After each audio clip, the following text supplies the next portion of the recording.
구체적으로 교회 소식 전하기에 앞서 지난 한 주 직장에서 코로나가 확진되었고 청년부 예배를 참석했지만 우리 또 청년부에서 잘 방역 지침을 지켜주어서 아무도 추가적으로 교회에서는 확진된 사람이 없습니다.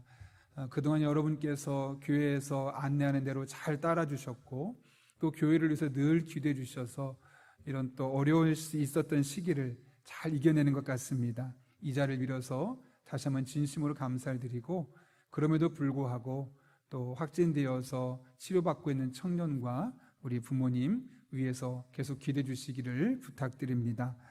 아울러 오늘은 우리가 일부러 선제적으로 우리 성도님들의 또 마음을 안심시켜드리고 또 지역사회에 또 근심을 끼쳐드리지 않기 위해서 이번 한 주는 우리 유치부 영화부를 시작해서 장년부 이르기까지 모든 예배를 지금 온라인 예배를 드리고 있습니다.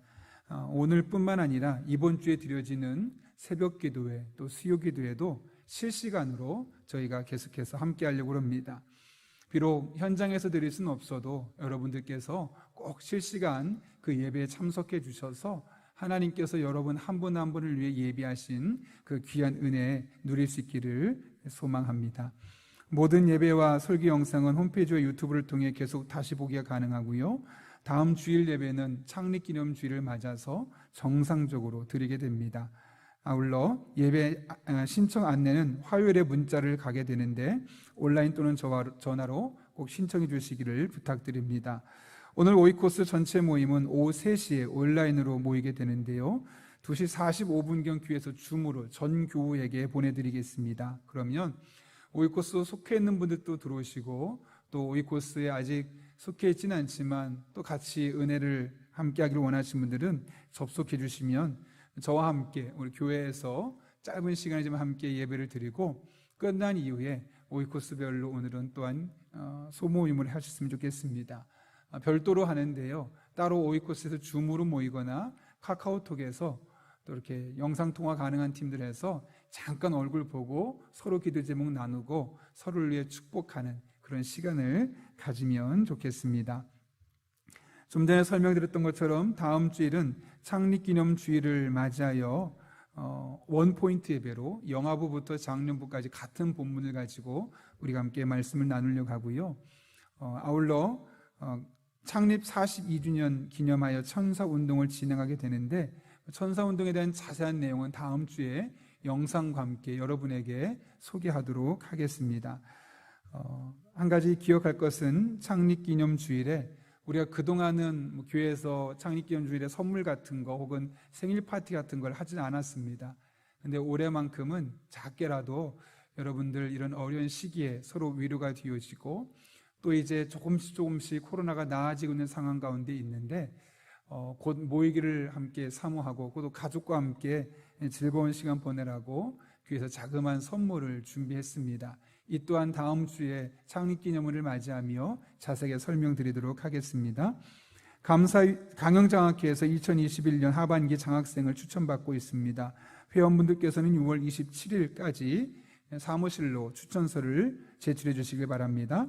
감사위원회에서 2020년 하반기 결산 자료를 6월 27일까지 주일로 사무실로 제출해 주시기를 요청했습니다. 우리가 하나님 앞에 드린 예물이고 하나님의 것입니다. 그래서 조금 쓴데라도 무조건 회계장부에 다 결산 자료를 내주셔서 우리가 하나님께 드린 예물이니까 잘 사용될 수 있도록 동참해 주시기를 부탁드립니다. 새로핌 찬양팀의 신민정 집사님 임명합니다. 최명원 청년 개인전 감사로 하나님 앞에 사랑의 성미 드렸습니다. 전량 도움이 필요한 가정들을 섬기도록 하겠습니다.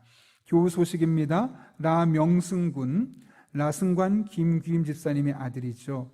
6월 19일 토요일 오후 1시 20분에 서울 청파로에 있는 루이비스 웨딩홀에서 결혼식이 있습니다. 차량은 교회에서 11시 30분에 또 어울림 아파트는 11시 45분에 출발하게 되는데요. 지난 주에 잠깐 두 예비 부부가 와서 저 만나서 대화를 나눴는데 정말 믿음 생활 잘할 것 같습니다. 우리 두 사람 아름다운 가정 꾸리고 또 행복하게 잘 살아갈 수 있도록 기대해 주시고 축복해 주시기를 부탁드립니다. 더 자세한 광고는 주보를 참고해 주시고 우리 함께 기도하고 하나님의 말씀 나누겠습니다. 거룩하신 아버지 하나님, 오늘도 우리를 주님 전에 불러주시고 예배드리게 하시고 특별히 말씀을 듣는 시간 주신 것 진심으로 감사를 드립니다. 말씀을 듣는 이 시간 마음의 문을 열어주시고 성령 충만케 하사 말씀 한 구절 한 구절이 내게 주신 하나님의 말씀으로 들려질 수 있도록 은혜를 더하여 주옵소서. 이 시간도 친히 함께 하실 줄로 믿사옵고 예수님의 이름으로 기도하옵나이다. 아멘. 우리 한번 주변에 있는 분들에게 이렇게 인사하고 축복합니다. 잘 되고 있습니다. 제가 기도하고 있으니까요. 이렇게 하고 축복하겠습니다.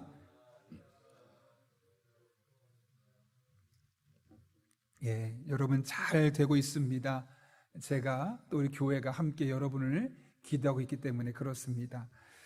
오늘 설교 제목은 절망감, 되는 일이 없어요 라는 제목인데요, 이 제목은 제가 예전에 사역했던 교회 한 목사님께서 쓰신 책에서 나온 제목입니다.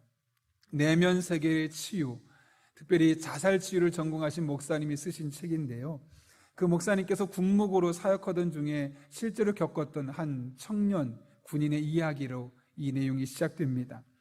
어느 날 군사령부에서 연락이 왔습니다. 한 사병이 휴가를 갔다 왔는데 휴가 중에 여자친구도 죽이고 자신도 자살하려고 하다가 미수로 그친 일이 있어서 지금 사법당국에 잡혀 있다는 겁니다. 그러니 자살 심리를 치료하신 목사님이 오셔서 이 아이와 좀 대화 좀 해달라라는 것이죠. 목사님이 찾아가서 아이의 이야기를 들어보니 참 사연이 기구합니다. 어릴 적부터 가정에서 많은 학대를 당하고 그러다 보니 제대로 된 사랑을 경험한 적이 없던 그 청년이 20살이 되면서 자기 마음을 헤아려 줄 수 있는 그런 마음이 맞는 한 자매를 만나게 된 겁니다. 너무너무 마음에 위로가 되었고 평안이 되어서 마음이 많이 빼앗겼는데 그러던 중에 남자가 또 군인을 갈 수밖에 없었던 것이죠.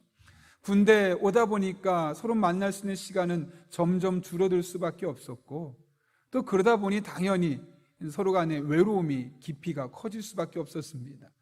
결국 그 자매는 남자친구에게 더 이상 만나기 힘들겠노라 이별을 선언하고 새로운 남자친구를 만나게 되었던 겁니다. 평생 상처만 받으며 살아왔는데 여자친구에게조차도 버림받았다고 느꼈던 그 남자 청년은 심한 절망감에 빠지게 되었고 그 절망감은 인해 분노와 화로 바뀌게 되었습니다. 그러면서 이제 내가 휴가를 맞게 되면 이 여자친구를 찾아가서 이 아이를 죽이고 나도 이 세상 끝내리라 라는 마음으로 그가 휴가를 떠나게 되었고 여자친구에게 다가갔지만 결국 미수로 그치게 되었던 겁니다.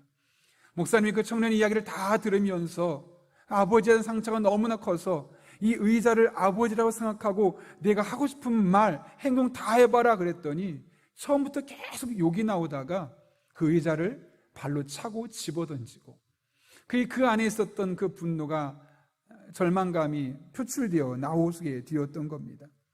그러면서 그 모든 활동이 끝나고 나서 청년이 펑펑 울면서 목사님에게 이렇게 말했다고 하죠. 목사님, 되는 일이 없어요. 목사님, 되는 일이 없어요. 울며 고백했던 청년의 고백이 단순하게 문자 그대로 되는 일이 없어요로 들리지 않았습니다. 그 절망감이 얼마나 크면 20대 초반의 청년이 지금까지 이런 일 저런 일 다 해봤지만 되는 일이 하나도 없다라고 고백할 정도로 그의 안에 쌓여있는 누적된 절망감이 얼마나 큰지를 알 수 있었고 그 절망감이 쌓이게 되었을 때 얼마나 무서운 일을 하게 되는지를 새삼 깨닫게 되었습니다. 그런데 여러분, 되는 일이 없어요 이 말이 비단 이 청년만의 고백이겠습니까? 오늘도 많은 사람들의 뜻대로 풀리지 않는 자신의 현실을 바라보며 노력한 만큼 이루어지지 않는 삶의 상황 속에서 혹은 갖은 노력에도 불구하고 계속되는 거절로 인한 그 절망으로 인해서 되는 일이 없다고, 아무리 노력해도 소용없다고 고백하는 일들이 적지 않게 일어나고 있습니다. 정말 많은 사람들이 깊은 절망에 빠져 있는 것이죠. 여러분, 절망감이 얼마나 위험한지를 보여주는 또 하나의 사건이 오늘 우리가 읽은 성경 속에 기록되어 있습니다. 오늘 본문은 이스라엘 백성이 가나안 땅에 들어가기 바로 직전 모압 평지에서 했었던 모세 설교입니다. 이스라엘 백성들은 40년 동안 광야를 헤매게 되었습니다. 그러면서 어느덧 출애굽한 1세대 사람들은 다 죽게 되고 새로운 2세대가 광야에서 태어나게 되었습니다. 이들은 출애굽 1세대가 경험했던 하나님의 은혜, 하나님의 역사를 도무지 경험할 수 없었던 사람들이었고, 모세는 그들에게 하나님이 어떤 분이신지를 말씀해 주어야 하는 상황 가운데 있었던 것이죠. 우리가 마치 과거 일제강점기에 어떤 일이 있었는지를 자세하게 알 수 없어서 교육을 통해 들어야 하는 것처럼 이스라엘 백성도 같은 상황에 놓여 있었던 겁니다. 그렇다면 구체적으로 어떤 내용입니까? 오늘 본문의 말씀은 민수기 13장과 14장을 배경으로 하고 있는 말씀입니다. 이스라엘 백성들은 가나안 땅이 젖과 꿀이 흐르는 땅이라는 사실은 들었지만 실제로 가본 적이 없었기에 막연한 기대감과 두려움이 공존했습니다. 그래서 그들이 머리를 맞대고 각 지파마다 한 명씩 총 12명을 선택해서 가나안 땅을 정탐, 사전 답사하는 것에 의견의 일치를 보았고, 그래서 12명이 오랜 시간 꼼꼼하게 가나안 땅을 정탐하고 돌아왔습니다. 문제는 그 중에 무려 10명이나 되는 사람들이 공통적으로 부정적인 반응을 일관적으로 보여줬다는 것이죠. 그것이 민수기 13장 31절부터 33절은 이렇게 기록되어 있는데, 간단하게 요약되면 이렇습니다. 가나안 땅에 있는 백성들은 키도 장대같이 크고 힘도 우리보다 훨씬 강하기 때문에 이스라엘 백성들은 도무지 그들을 이길 수 없다는 것입니다. 그래서 스스로 보기에도 우리는 그들에 비하면 메뚜기 같을 터인데, 그들이 볼 때도 아마 우리는 메뚜기처럼 연약하고 보잘것없어 보일 것이다 라고 이야기를 하며 그 땅에 대해서 나쁜 소문들을 퍼뜨리기 시작했던 겁니다. 그런데 그 이야기를 들었던 이스라엘 백성들이 어떻게 반응합니까? 오늘 본문 28절을 보면 그들의 반응을 이렇게 기록하고 있습니다. 같이 한번 읽어보겠습니다. 시작. 우리가 어디로 가랴? 우리의 형제들이 우리를 낙심하게 하여 말하기를 그 백성은 우리보다 장대하며 그 성읍들은 크고 성곽은 하늘에 닿았으며 우리가 또 거기서 아낙 자손을 보았노라 하는도다. 오늘 본문은 그들이 낙심했다라고 말합니다. 여기 낙심이라는 단어는 히브리어로 마사스라는 단어인데 녹아버리다, 소멸하다라는 의미를 갖고 있습니다. 따라서 그의 마음이 녹아버렸다는 것이죠. 그의 용기와 그의 의지가 소멸해 버렸다는 것이죠. 다른 때 같으면 이스라엘 백성이 가나안 땅에 가서 싸울 터인데, 가나안 땅에 있는 백성들이 이야기를 듣고 싸우고자 했던 모든 의욕이 다 사라져버리고 그 안에 절망적으로 채워져 버렸음을 이야기하고 있는 겁니다. 완전히 무기력해 있는 이스라엘 백성들의 모습을 단적으로 표현한 것이 바로 낙심이라는 단어에 담겨있는 의미죠. 그런데 이 낙심이라는 단어와 가장 유사한 단어가 바로 절망입니다. 절망은 사전을 찾아보면 바라볼 것이 없게 되어 모든 희망을 끊어버린 상태라고 되어 있습니다. 아무것도 기대할 것이 없다는 것이죠. 희망을 가질 수 없는 상황이라는 것이죠. 낙심했다는 것이고 그것이 바로 절망했다는 것입니다. 유명한 실존주의 철학자인 키에로 케고르는 자신의 책 죽음에 이르는 병에서 사람을 죽음에 이르게 하는 병은 불치병이나 암이나 그 원인을 알 수 없는 병이 아니라고 말합니다. 오히려 그것은 절망감이라는 겁니다. 절망하게 되어질 때 그 사람의 건강과 그 사람이 갖고 있는 좋은 환경과 상관없이 그 절망은 그들을 죽음으로 이끌게 되어 있고, 따라서 지금은 멀쩡해 보여도 절망감에 휩싸여 있는 사람은 시간이 지나게 되면 시체같이 겉만 멀쩡하고 속은 죽어있는 사람으로 전락할 수밖에 없다는 것이죠. 그런데 지금 이스라엘 백성들의 마음이 바로 그렇게 고장나 있어서 절망감에 낙심됨에 사로잡혀 있음을 성경은 우리에게 말씀하고 있는 겁니다. 오늘 본문은 그런 이스라엘 백성들의 고장난 마음인 그 절망감, 이 절망감을 고치기 위해서 하나님께서 모세를 통해서 우리에게 주시는 말씀이죠. 어떻게 우리는 절망감에서 벗어날 수 있을까요? 첫 번째로는 원망을 그쳐야 합니다. 원망을 그쳐야 합니다. 가나안 땅을 정탐한 이들로부터 부정적인 보고를 받은 이스라엘 백성들이 어떻게 반응하고 있습니까? 오늘 본문 27절 보면 이렇게 말합니다. 장막 중에서 원망하여 이르기를 여호와께서 우리를 미워하심으로 아모리 족속의 손에 넘겨 멸하시려고 우리를 애굽 땅에서 인도하여 내셨도다. 이스라엘 백성들은 원망했다고 합니다. 누구를 원망했습니까? 하나님을 원망했습니다. 보다 구체적으로 표현하면 하나님께서 우리를 미워하셔서 우리를 이렇게 죽음에 이르게 하시는구나 라고 말하면서 하나님을 원망하고 있는 겁니다. 이 원망을 다른 말로 하면 탓입니다. 하나님 탓, 하나님 때문이라고 이 모든 문제의 원인을 하나님께로 돌리고 있는 것이죠. 원망이 무서운 점은 모든 일들을 다 남의 탓으로 돌리기 시작한다는 겁니다. 그러면 정작 문제는 자신에게 있음에도 불구하고 누구 때문에, 저 사람 때문에 이렇게 탓으로 옮기게 되면서 자신 안에 있는 문제를 발견하지 못하게 되고 결국 점점점 나쁜 상황에 자신을 빠지게 만들 수밖에 없는 것이죠. 예전에 늘 불만이 많고 세상에 대해서 매우 적대적인 청년을 만났던 적이 있습니다. 그 청년은 늘 자신의 신세를 한탄했습니다. 근데 그때마다 빠지지 않고 등장하는 존재가 있었는데 바로 아버지입니다. 자신은 고등학교도 제대로 졸업하지 못하고 이렇게 몸을 써가면서 힘든 일을 하는 이유는 아버지 때문, 아버지 탓이라는 것이죠.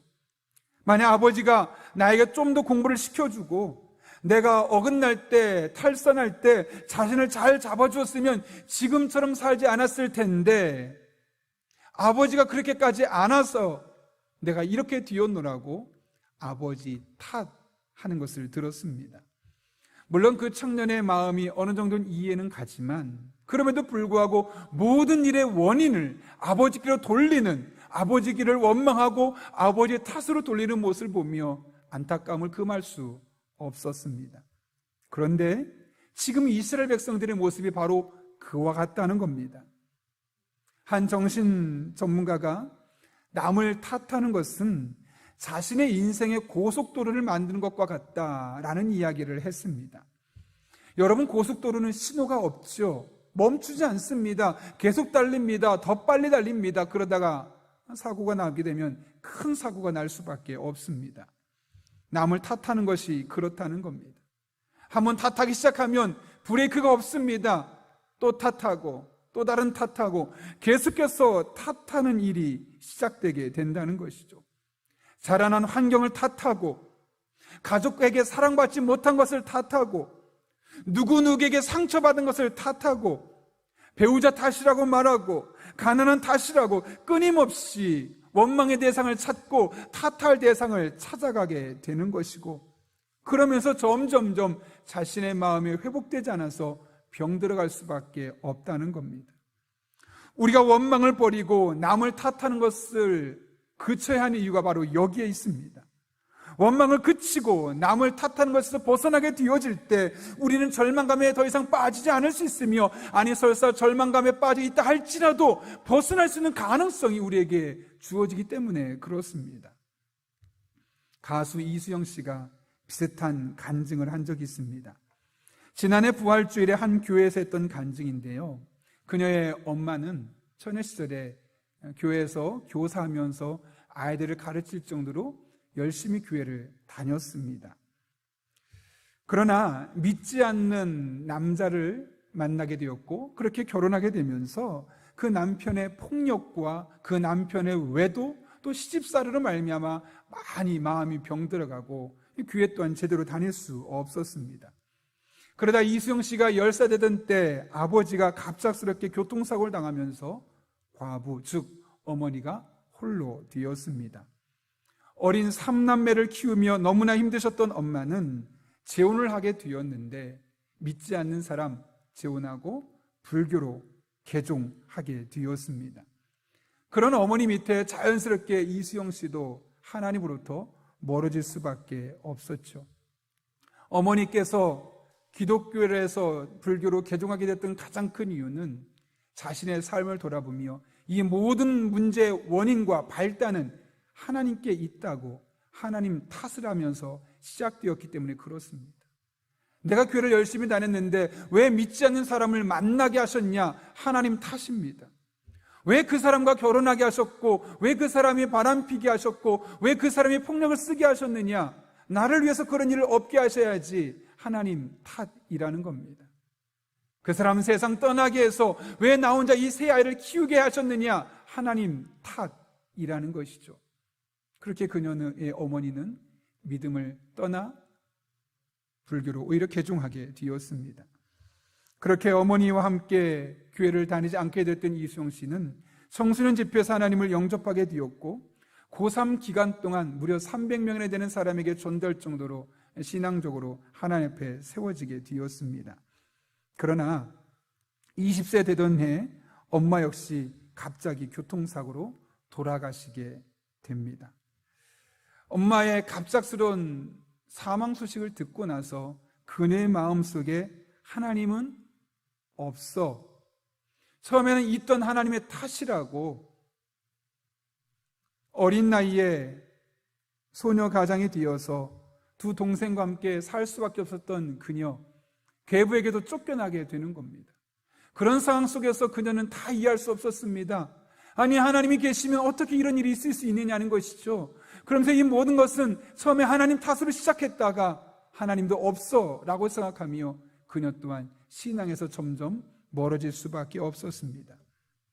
그러나 이후에 가수 활동을 하는 중에 너무나 힘든 시간을 보내던 중 다시 교회를 찾게 되었고, 그동안 내가 하나님 탓했던 거, 엄마 탓했던 거, 아빠 탓했던 거, 이 모든 것이 결국은 잘못된 것이었고 그것이 자신의 인생을 지금까지 이렇게 황폐하게 만들었음을 깨닫게 되었습니다. 그래서 이제부터는 내가 남 탓하는 것이 아니라 하나님 탓하는 것이 아니라 오히려 이 탓을 다 버리고 원망을 버리고 하나님 앞에 감사하며 살자라고 결단하게 되었던 것이죠. 놀란 것은 그렇게 삶의 태도를 바꾸고 난 이후에 일어났던 일들입니다. 그런 과정 가운데 기도하며 믿음 좋은 남편을 만나게 되었고, 본인은 하나님의 말씀으로 양육을 받으며 소그룹의 리더로, 목자로서 성도들의 삶을 돌아보게 되었을 뿐만 아니라 남편은 부목자로, 또 3학년짜리 아들은 어린이들을 섬기는 목자로서 섬기는 은혜를 경험할 수 있게 되었다는 것이죠. 누군가를 탓하던 때와 그 탓을 버리고 오히려 하나님 앞에 감사하던 때 전혀 다른 삶의 모습이 그녀의 삶에 나타나게 되었던 겁니다. 탓한다는 것, 원망한다는 것은 사실 우리 삶에 하등 도움이 되지 않습니다.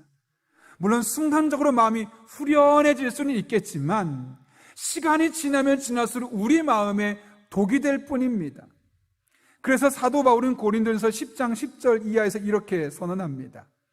그들 가운데 어떤 사람들이 원망하다가 멸망시키는 자에게 멸망하였나니 너희는 그들과 같이 원망하지 말라.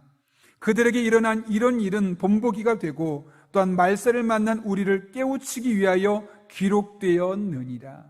이게 무슨 말이겠습니까?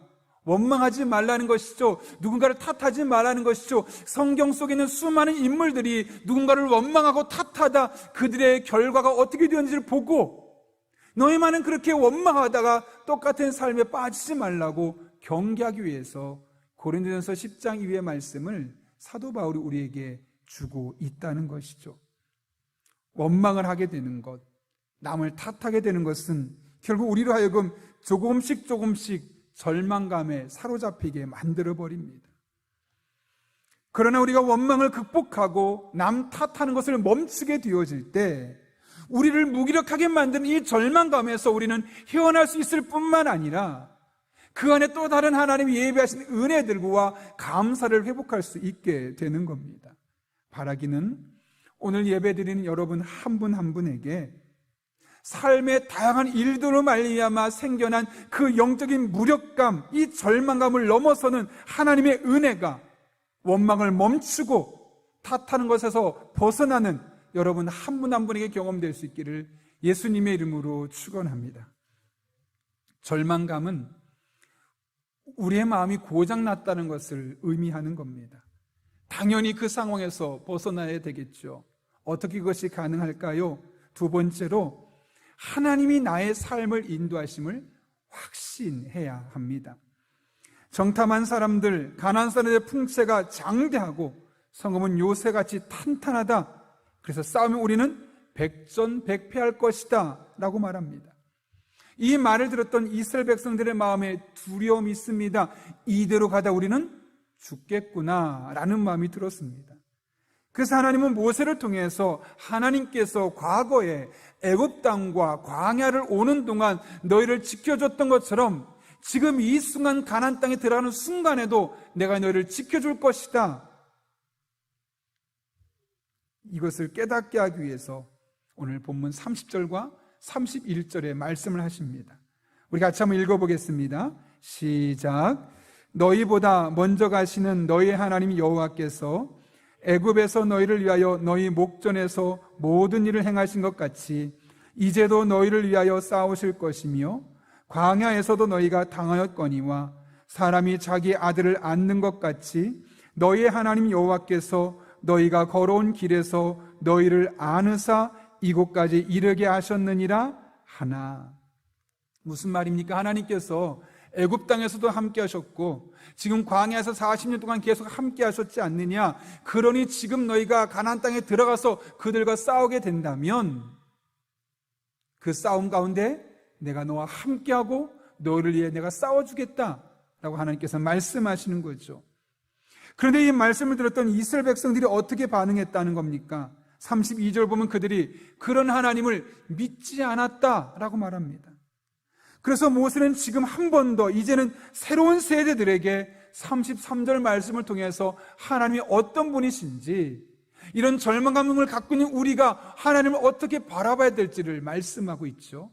33절 말씀 다시 한번 읽겠습니다. 시작. 그는 너희보다 먼저 그 길을 가시며 장막 칠 곳을 찾으시고 밤에는 불로 낮에는 구름으로 너희가 갈 길을 지시하신 자이시니라. 아멘. 무슨 말입니까? 하나님께서 선한 길로 인도하신다는 것이죠. 비록 그 당시에 보기에는 전혀 선해 보이지 않고 앞길이 막막해 보이고 깜깜해 보일 수 있지만 하나님께서 앞서 가시며 우리를 갈 길을 인도하시는 분이심을 분명하게 말씀하고 있는 겁니다. 우리가 그 사실을 확신해야만 하는 것이죠. 그래야지만 절망적인 상황에서 희망을 노래할 수 있고 우리를 무기력하게 만드는 절망감에서 벗어날 수 있기 때문에 그렇습니다. 최근에 제가 설교 주제의 선정에 도움을 받고 있는 고장난 마음 정비소라는 책이 있습니다. 그 책에 보게 되면 다드림교회 김병년 목사님의 이야기가 실려 있는데요. 내용은 이렇습니다. 2005년 8월 사모님이 셋째 아이를 낳은 직후에 갑작스럽게 뇌경색으로 쓰러지는 일이 생기게 되었습니다. 그것은 교회를 개척한 지 한 달밖에 되지 않은 시점이었습니다.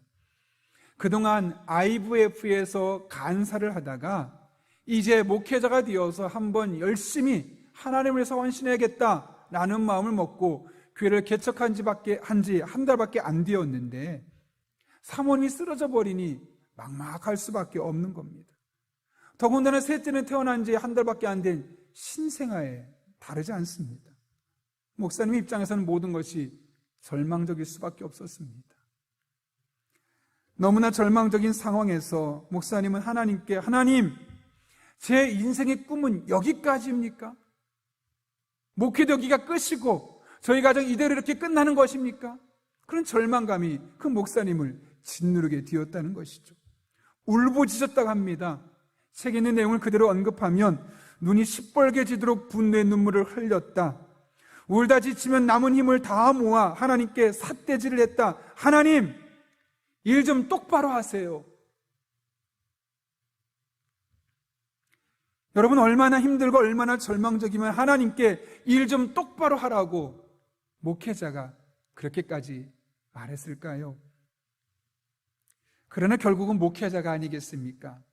하나님 앞에 다시 마음을 열어놓고 아내를 위해 기도하자라는 마음으로 무려 3년 동안 아내를 위해 기도했지만 아내의 건강은 회복되지 않고 식물인간인 채로 계속해서 있을 수밖에 없었습니다.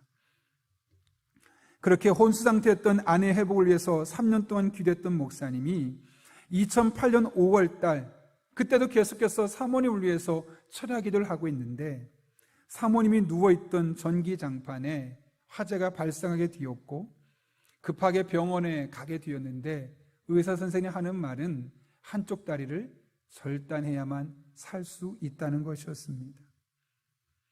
절망감이 오히려 희망으로 바뀌는 것이 아니라 더 깊은 절망과 수렁으로 빠져들게 되었던 겁니다.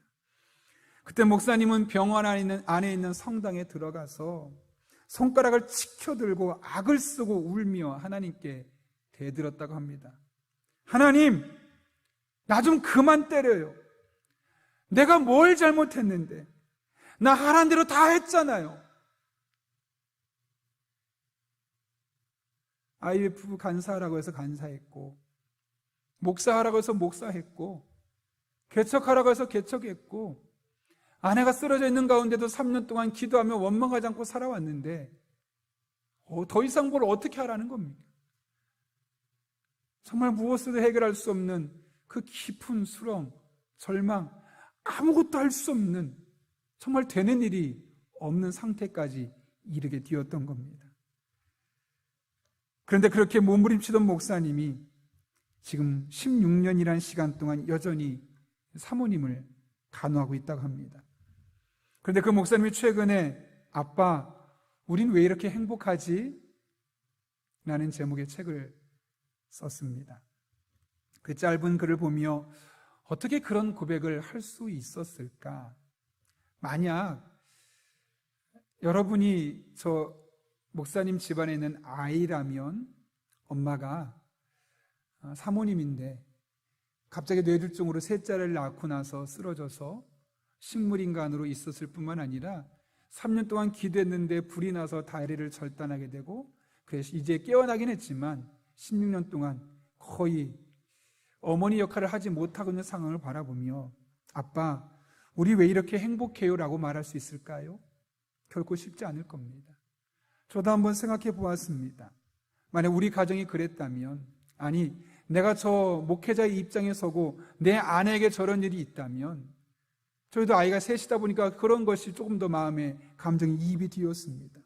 그런데 아이들에게 얘들아, 우리 왜 이렇게 행복하지? 라고 말하기 쉽지 않을 것 같습니다.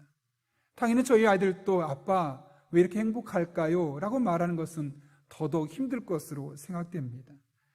그런데 어떻게 그런 고백을 할 수 있었을까? 목사님과 자녀들에게 있었던 깨달음 때문에 그렇습니다. 그 목사님이 이렇게 책에서 고백합니다. 두 번의 큰 아픔 속에서 하나님의 존재가 더욱 깊이, 더욱 빈번하게 드러나기 시작했습니다. 길을 가다가, 잠을 자다가, 울다가, 웃다가, 욕하다가, 끙끙대다가, 심지어 짜증을 내는 중에도 나는 아픔과 상실, 즐거움과 고통이 뒤엉킨 일상을 살아가면서 더 깊이 하나님의 임재를 느끼고 존재한다는 것의 의미를 새롭게 발견합니다. 무슨 말일까요?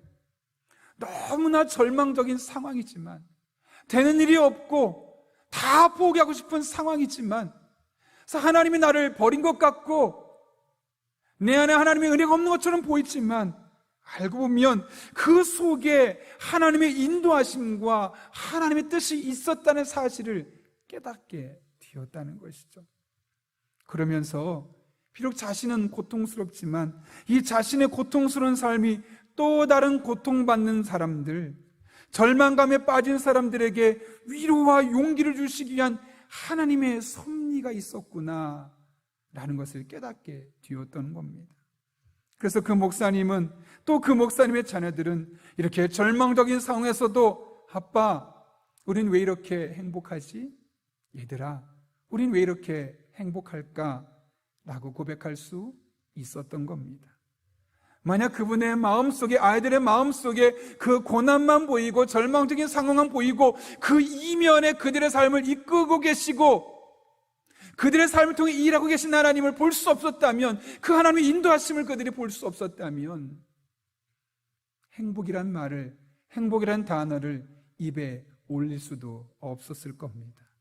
그러나 절망적인 상황 가운데도 여전히 우리의 삶을 인도하고 계신 신실하신 하나님, 살아계신 하나님을 신뢰하는 가운데 절망 뒤에 역사하고 계신 하나님을 바라볼 수 있었기에 절망감을 이겨낼 수 있었고 우리의 행복을 고백할 수 있었던 겁니다. 여러분, 요즘 여러분의 삶은 어떻습니까? 무엇이 계속해서 여러분은 절망 가운데로 이끌어가고 있습니까? 사실 누구나 절망적인 상황에 빠질 수 있습니다. 문제는 그 절망적인 상황에 그대로 남아있느냐, 아니면 그 절망적인 상황을 극복하기 위해, 벗어나기 위해서 몸부림치느냐에 있는 것이죠. 여러분은 어떻게 되기를 원하십니까? 그 절망적인 상황 속에서 목사님 되는 일이 없어요 라고 그냥 그 자리에 그치고 싶습니까? 아니면 그럼에도 불구하고 그 상황 속에서 행복을 노래하고 싶습니까? 절망을 벗어나기를 원하십니까? 그렇다면 원망을 그치십시오. 남 탓했던 것을 멈추시기 바랍니다. 그리고 여러분의 상황 가운데 지금 당장 눈에 보이지 않지만 그럼에도 불구하고 여전히 살아 역사하신 하나님, 그 하나님의 선한 계획과 인도하심을 신뢰하시기를 바랍니다. 상황이 금방 변하지는 않을 것입니다. 그러나 먼저 여러분의 마음이 변하게 될 것입니다.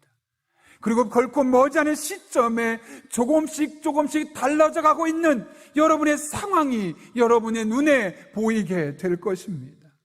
바라기는 우리 용인영락교회 모든 성도들은 이 절망감에서 벗어나서 주어진 삶에 감사하며 활력 있게 살아가며 오히려 그 안에 역사하고 계신 하나님의 은혜를 바라보며 행복을 말하는 그런 주의 종들로 살아갈 수 있기를 예수님의 이름으로 축원합니다.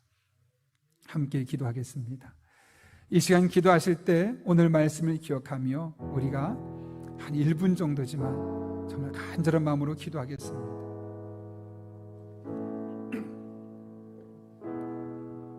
여러분, 무엇이 여러분을 힘들게 합니까? 무엇 때문에 절망 속에서 되는 일이 없다고 고백하고 있습니까? 절망에서 벗어날 수 있는 방법이 있습니다. 여러분을 힘들게 했던 그 원망, 남을 탓하던 것을 멈추시기 바랍니다. 그리고 그 절망 이면에 숨어서 여전히 역사하고 계신 하나님의 선한 손길과 인도하심을 신뢰할 수 있길 바랍니다. 이 시간 그런 하나님의 은혜가 우리에게 있게 해달라고, 그래서 이 절망적인 상황을 이겨내게 하시고 도리어 이 속에서 행복을 말하고 하나님의 은혜를 말하고 감사를 말할 수 있는 주의 종들 될 수 있게 해달라고 사모하는 마음으로 여러분을 위해 기도하고, 또 여러분 주변에 있는 이 절망적인 상황 가운데 놓여 있는 분들을 위해서 이 시간 함께 1분 정도지만 기도하겠습니다. 함께 기도합니다. 거룩하신 아버지 하나님, 오늘도 우리를 주님 전에 불러주셔서 하나님의 말씀 앞에 서게 하시고 절망적인 상황, 되는 일이 없어요 라고 말할 수밖에 없는 상황 속에서도 하나님 앞에 감사를 말하고 은혜를 말하고 행복을 말할 수 있음을 깨닫게 하시는 애 진심으로 감사를 드립니다. 원망을 멈추고 남 탓하는 것을 그칠 수 있는 주의 종들 되게 하여 주옵소서. 뿐만 아니라 여전히 보이지 않고 절망적인 상황만 우리 삶 가운데 펼쳐져 있지만 그 이면에서 역사하고 계신 하나님, 그 이면에서 선한 길을 인도하신 하나님을 바라보며 그 하나님을 의지하며 그 하나님 신뢰하며 끝까지 믿음으로 살아가는 주의 종들 되게 하여 주옵소서. 그의 절망에서 희망을 말하고 은혜를 말하고 하나님 앞에 감사를 말할 수 있는 그런 주의 종들 될 수 있도록 우리 모든 성도들의 삶 가운데 개입하시고 바꿔주시고 은혜로 친히 역사하여 주옵소서. 그런 은혜가 우리 성도들의 삶 가운데 임하기를 원합니다. 당장 기도하는 우리 성도 한 사람 한 사람 임하기를 원하고, 구역 식구 안에 있는 그 크고 작은 문제, 오이코스 안에 있는 이 절망감의 문제가 함께 기도할 때 해결되게 하여 주옵소서. 하나님의 도우심을 간구하는 주의 종들 성령 충만하게 하시고 이 하나님의 눈과 하나님의 관점으로 절망적인 상황을 바라보고 믿음으로 승리하는 하나님의 사람들 되게 하여 주옵소서. 우리 성도들의 삶이 이 한 주 동안 이런 회복을 경험하길 원합니다. 이런 은혜를 경험하기 원합니다. 하나님 아버지, 은총 더하여 주옵소서. 친히 역사하여 주옵소서.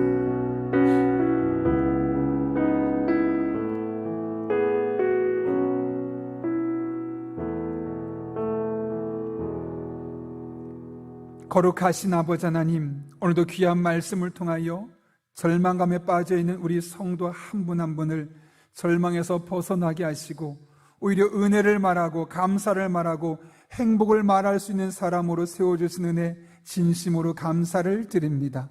말씀을 기억하며 우리 안에 원망거리들, 그동안 남을 탓했던 것들을 멈추고 오히려 하나님 앞에 내 삶 가운데 역사하고 계신 하나님의 은혜와 인도하심을 신뢰하며 은혜를 말하고 감사를 말하고 행복을 말할 수 있는 성도들의 삶으로 180도 달라지는 복된 한 주간 되게 하여 주옵소서.